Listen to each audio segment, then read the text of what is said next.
Babylon stood like a jewel in the desert, a city of impossible ambition. Its walls stretched higher than any invader could dream to climb, and within them, streets thrummed with music, merchants, and the smell of roasted meats carried on hot wind. Priests in shimmering robes led processions. Golden statues gleamed in the sun, and the voice of kings echoed through courtyards as if destined to outlast time itself. Yet, beneath all that radiance, beneath the laughter of festivals and the prayers that drifted toward heaven, there existed a place that the sun never touched. Tunnels hollowed the earth under the grand ziggurat, chambers carved in stone where the ordinary people were forbidden to go. If Babylon above was light, then what lay below was its shadow, a labyrinth of silence, smoke, and whisper. This was where the chosen children were taken. Families were told their sons were blessed, selected to serve in rituals that maintained the strength of the city, its crops, its power. Mothers wept with a mixture of grief and pride. Fathers bowed their heads, powerless to refuse. But the truth of what awaited the children was buried as deep as the chambers themselves. The city feasted above, while the boys descended into a darkness that demanded their bodies, their minds, their very names. Among them was Shamash Edi. His mother remembered him as a boy who played with reed dolls by the riverbank, who chased dragonflies barefoot, who laughed when his father lifted him high above the crowd during the spring festival. He was no more than 12 when the priests came. They spoke words of honor, placed a hand on his head, and took him away. That was the last time his family saw him. The first step into the chambers stole something from him. The air was thick, laced with a strange sweetness, like burning honey. The walls themselves seemed to breathe sweating moisture that smelled of copper and soil. Shamash Edi's fear was instinctive. His legs trembled, his throat tightened, but the priests held him fast, dragging him deeper until they reached the edge of a pit cut straight into the earth. It yawned wide, a mouth without teeth, ringed in black stone. The torchlight could not pierce its bottom. When Shamash Edi leaned close, he felt it, the slow, steady rhythm of breath, as though the earth itself inhaled and exhaled below. The priests lifted him high, chanting in a language older than the city. Shamash Edi's legs kicked wildly, but when they lowered him toward the pit, his body stiffened. His toes stretched downward, rigid, as if reaching for something invisible in the void. His spine arched painfully, his eyes rolled back, and the priests nodded with satisfaction. "The pit has noticed him," one murmured. From that moment, Shamash Edi was no longer treated as a child. He became material, raw and waiting, a body to be shaped. They did not starve him, but what they fed him was worse. Food from above, bread, fruit, even water, turned foul in his mouth, leaving only nausea. Instead, they gave him lotus petals soaked in oils drawn from vessels kept beside the pit. At first he gagged, but soon the craving took root. The petals slid down his throat, coating his stomach with warmth that spread like fire into his bones. And then the changes began. A faint glow crept across his skin, pale green and soft at first, like the glow of a firefly. It spread slowly, fingertips to wrists, toes to ankles, until his entire body shimmered faintly in the dark. The other boys stared at him, wide-eyed, whispering that he was being chosen faster than the rest. Shamash Edi tried to rub the glow away, scraping at his arms until blood welled, but the light only pulsed stronger beneath the torn flesh. His vision warped too. The stone walls dissolved before his eyes, becoming transparent, revealing hidden chambers where other boys shivered or screamed in silence. Sometimes He saw not the present, but the past, echoes of those who had been here before him. In one vision, he saw Nergal Dan, a boy spoken of only in warnings, the one who had tried to flee. Shamash Edi watched as Nergal Dan's body was twisted into the wall itself, his flesh stretched thin and hardened into a living lattice. His eyes still moved, following Shamash Edi through the stone, filled with a pleading that no one could answer. Sleep brought no escape. Dreams dragged Shamash Edi through impossible corridors, showing him futures he could not understand. He saw armies marching from the north, dust clouds rising as steel clashed. He saw kings falling, temples burning, and his own glowing body suspended above the pit, copper wires threading through his limbs as his mouth uttered sounds not of this world. The priests encouraged the vision. "He is opening," they whispered. "The pit speaks through him." They began recording his words on clay tablets, every muttered phrase, every dream. Some nights they pressed questions to his lips while he slept, and his answers filled them with awe and terror. He named 12 boys who had come before, names the priests had long destroyed from records, children who had failed to complete their transformations, whose bones still shifted restlessly in shallow graves beneath the chambers. But for all their reverence, the priests also feared. Shamash Edi's body was changing too quickly. His spine bent into unnatural curves, his back arching so far that he resembled a living question mark. His legs hardened, anchoring him to the ground as though the earth itself held him. When he moved, the glow pulsed out of rhythm with the temple drums, a reminder that he followed no pattern they could control. One by one, the other boys began their own transformations. One grew skin so thin and transparent that his organs glowed like lanterns, every heartbeat visible. Another's joints folded in impossible directions, limbs bending like a puppet's under invisible strings. The priests smiled, muttering about ripening fruit, offerings nearly ready for harvest. Shamash Edi was forced to watch. The boy with transparent skin was the first to be lowered into the pit. Wrapped in copper wire, his glowing body shone like a lamp as he dangled above the abyss. But his screams were no longer human. Instead, harmonics burst from his throat, vibrations that made the bronze instruments around the chamber sing. The sound rose higher, sharper, until something below stirred, not with body, but with awareness. The pit had accepted him. The boy's eyes met Shamash Edi's one final time before the darkness swallowed him whole. Shamash Edi did not sleep that night. His glowing skin pulsed wildly, his visions came in floods, and the pit seemed to breathe louder than ever. The other boys huddled together, whispering prayers that no longer reached their gods. They knew their turns were coming. Above them, Babylon celebrated another festival, the streets filled with music, laughter, and the smoke of offering. But no one in the city knew that below, children were being fed to a hunger that could never be sated. Shamash Edi knew. His dreams showed him the truth. The city above lived because the pit below devoured, and he was next. The days blurred into one another, measured not by sunlight, for none reached the chambers, but by the rhythm of the priest's ritual. Torches were lit and extinguished, chants rose and fell, and the children's bodies bent further from the shape of humanity with each passing cycle. The boy with impossible joints had become a spectacle of dread.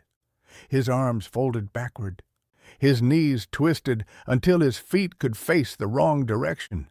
When he crawled, his body made shapes like the sacred symbols carved into the ziggurat above, curves and angles that priests whispered were not coincidence, but revelation.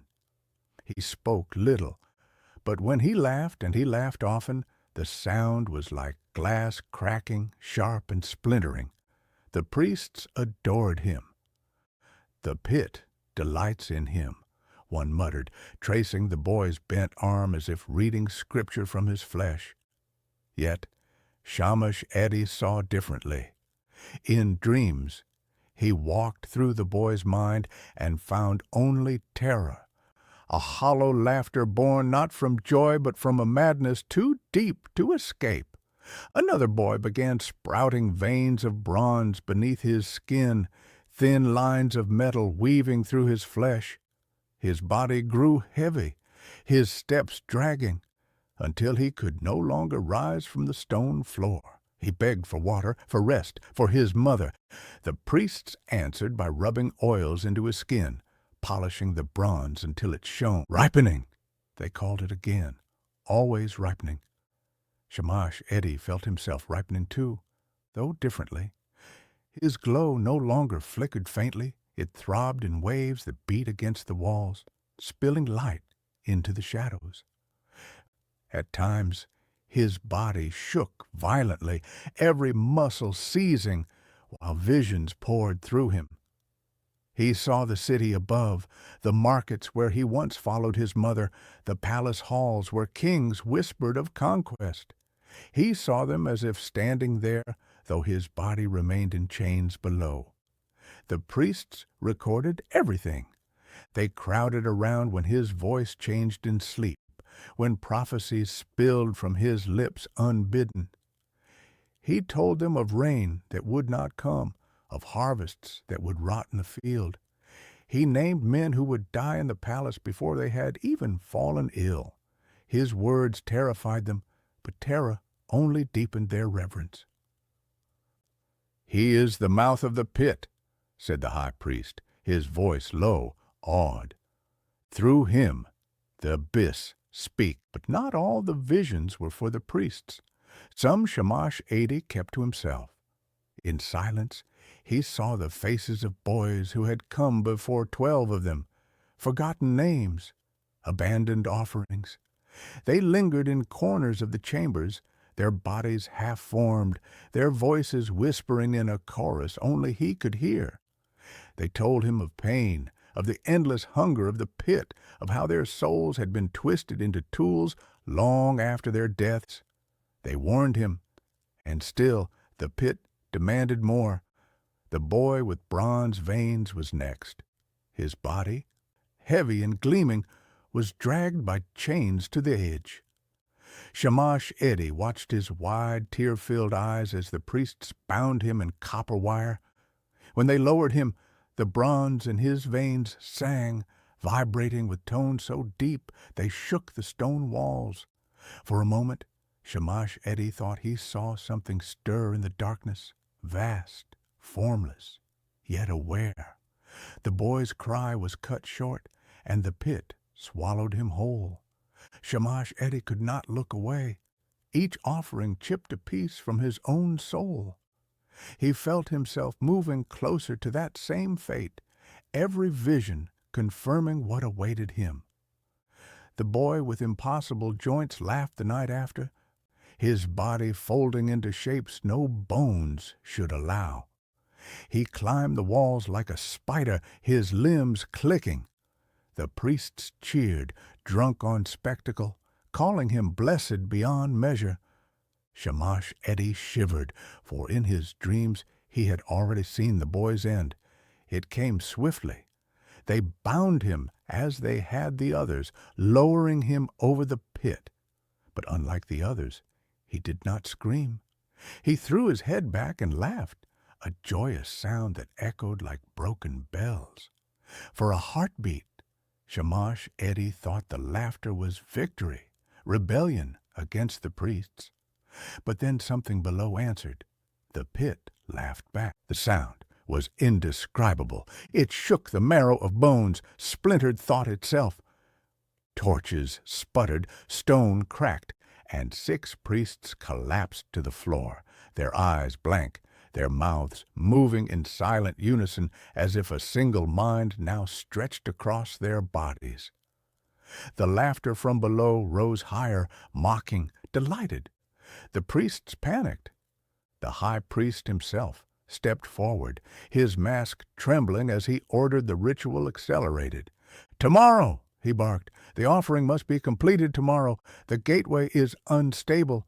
We cannot wait." But Shamash Eddie's body resisted. The priests moved with desperation, not devotion. Their chants broke apart. Their hands shook as they gathered tablets, scrolls, and fragments of bone etched with forbidden sigils. One smashed a clay jar containing preserved eyes, their milky fluid spilling across the stone floor. Another clawed at the copper engravings, trying to pry them free before the pit's whispers grew louder. But there was no order, no control left. The abyss had tasted too much to be denied. Shamash Eddie's body lay still at the center of the chamber, his skin still faintly glowing, a dim halo flickering across the walls. The boys who remained alive pressed themselves against the stones, trembling. None dared cry. They knew sound invited notice, and notice invited fate. The high priest tore away his ceremonial mask, sweat running down his aged face. "Seal it!" he croaked. "Seal everything!" He jabbed his staff toward the pit, where fumes rose in oily tendrils, curling upward like fingers seeking prey. Stone masons were called down. Slaves chained together were forced to drag blocks of basalt, struggling under their weight as the priests whipped them forward. Their task, to wall off the pit before its hunger reached the city above. The slaves worked in silence, their eyes vacant, resigned. They knew they would be entombed with what they built. But the pit did not wait. From its depths rose a sound like 1,000 voices speaking at once, overlapping in waves of pain and ecstasy. The walls shook, dust rained down, the torches guttered out, and in the moment of blackness, the remaining boys screamed. When light returned, 2 were gone, not taken in ceremony, not bound and lowered, simply gone. Chains lay on the floor, open as if they had slipped free. Only a faint smear of blood led to the pit.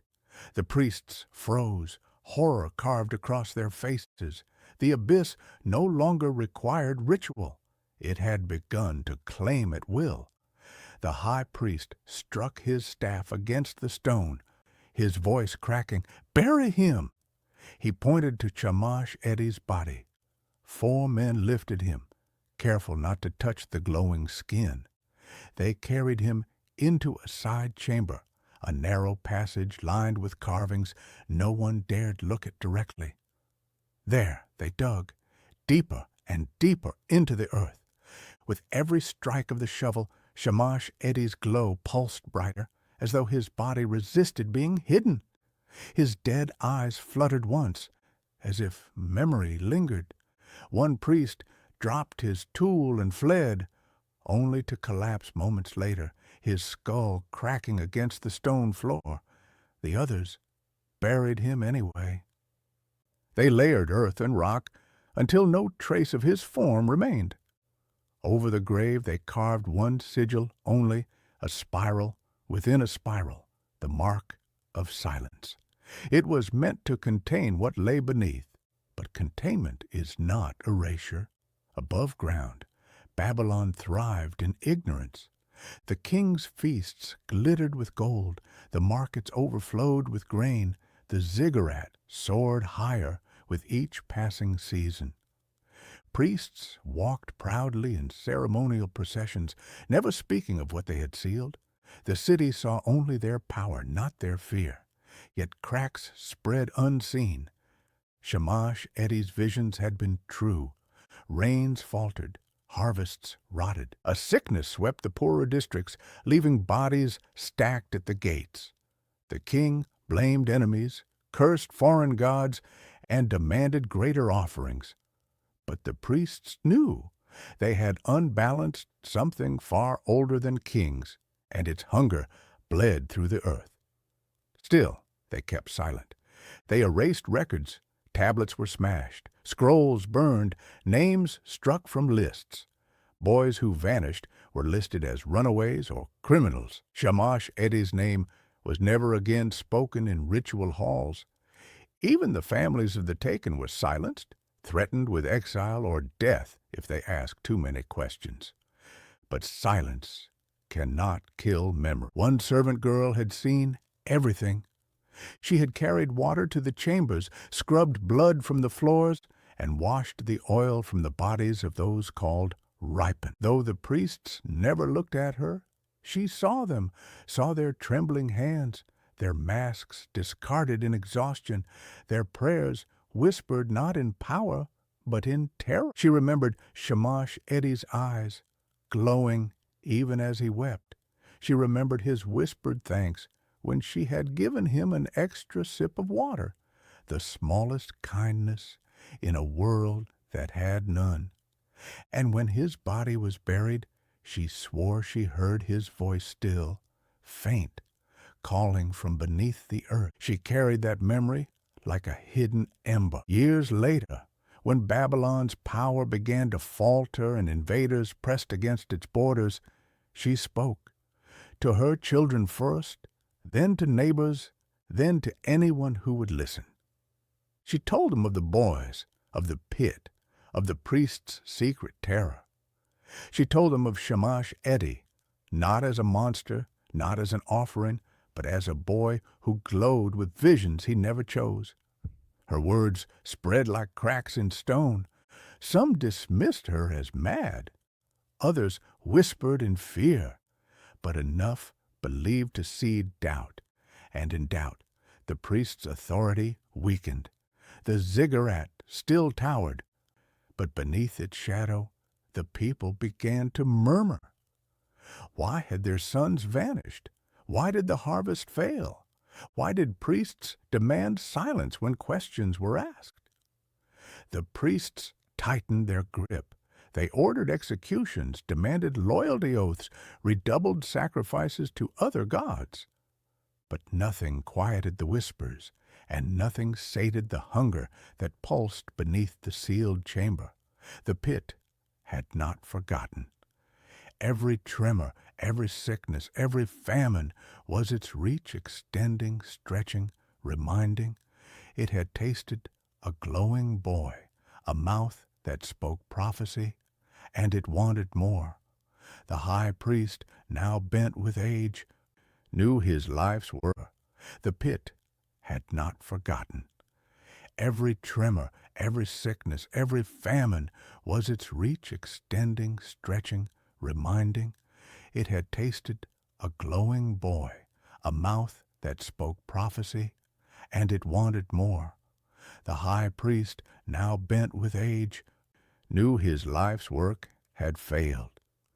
He stood one last time at the edge of the sealed chamber, staff trembling in his hands. He whispered a prayer not to the gods of Babylon, but to the abyss itself. "Forgive us," he said. "We meant to serve you." The pit answered with silence. Then the stone floor cracked at his feet, a thin line splitting outward. From the fissure rose the faint glow of a boy's skin. The priest dropped his staff and fled. From that night forward, he never returned to the temple. He vanished into obscurity. His name struck from records as thoroughly as the boys he had sacrificed.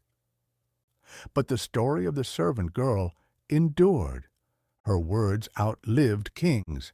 They were passed from mouth to mouth, from generation to generation, always in whispers, always half-believed. Children dared one another to say Shamash Eddie's name at night. Mothers warned their sons not to wander too close to the temple. Soldiers muttered of a curse when campaigns failed, farmers when crops withered. And beneath it all, buried, Shamash Eddie's glow pulsed faintly, a reminder that nothing sealed by stone remained silent forever.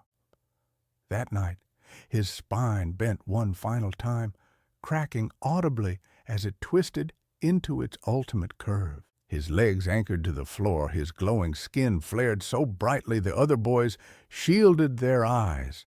He convulsed, foam spilling from his mouth, while visions poured endlessly, rivers running red, kings bowing to foreign conquerors, the very walls of Babylon trembling. The priests rushed to record his words, frantic to catch every prophecy. But when his glow dimmed, his breath slowed, and his heart stilled, their chants faltered.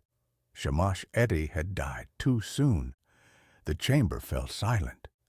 The priests stared at one another, terror creeping across their painted faces. Without him, the ritual could not be completed. Without him, the binding would fail. From below, the pit breathed heavier, louder, as if aware it had been cheated. Not satisfied, not fed, disappointed. The torches flared green. The bronze instruments aged to dust before their eyes. Whispers rose from the darkness, words in languages no living tongue remembered. The pit had not received its offering, and it hungered still. The high priest's mask slipped. His fear was naked as he shouted orders, "Destroy everything. Burn the tablets, collapse the tunnels, bury the body where none would find it." They would erase every trace of what had transpired. But Shamash-Edi's story was not so easily erased. Babylon's decline came slowly, then all at once. For years, the people noticed things that could not be explained. Doors swelling shut at night as though the wood itself breathed.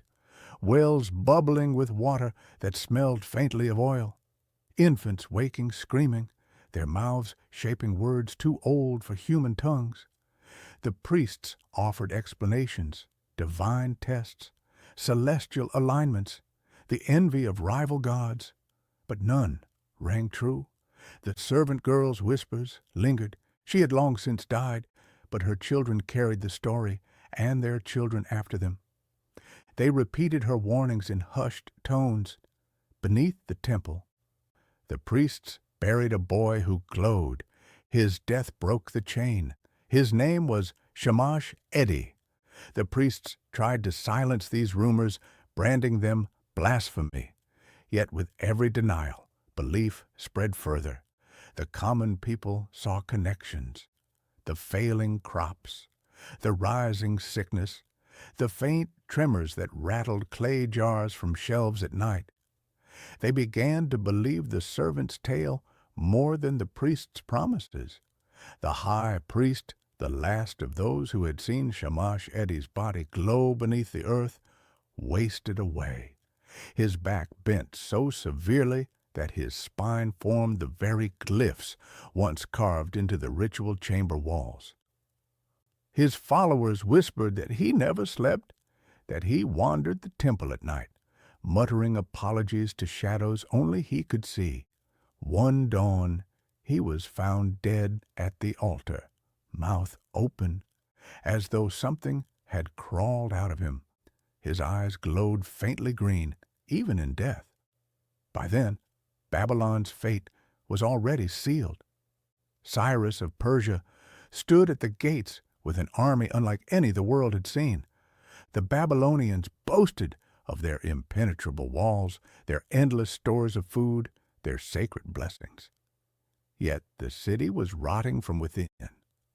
Soldiers deserted, plagued by visions of boys with twisted spines standing in their barracks at night. Merchants hoarded grain as if famine already gnawed at their bellies. Families fled into the desert, saying they would rather face thirst than remain in a city that whispered in the dark. On the night the Persians breached the walls, the temple itself convulsed. Those who lived near swore they saw its stones ripple as if the building breathed. Others claimed green light spilled from cracks in its foundation, painting the streets in a ghostly glow. The priests tried to hold a final ceremony, but the flames on the altar turned black, consuming the sacrifice before it touched fire. Worshippers fled screaming. Inside the sealed chambers, something stirred. The pit had waited 13 years of ritual offerings, then 13 years of silence. It had learned patience, but it had not forgotten hunger. The moment the walls fell above, the seal cracked below, out seeped not a creature but a presence, a pressure that made men stumble and women faint, that bent iron like clay and soured milk in its jars. The Persians who entered the temple felt it too. Hardened soldiers dropped their spears and crossed themselves with charms of their own gods.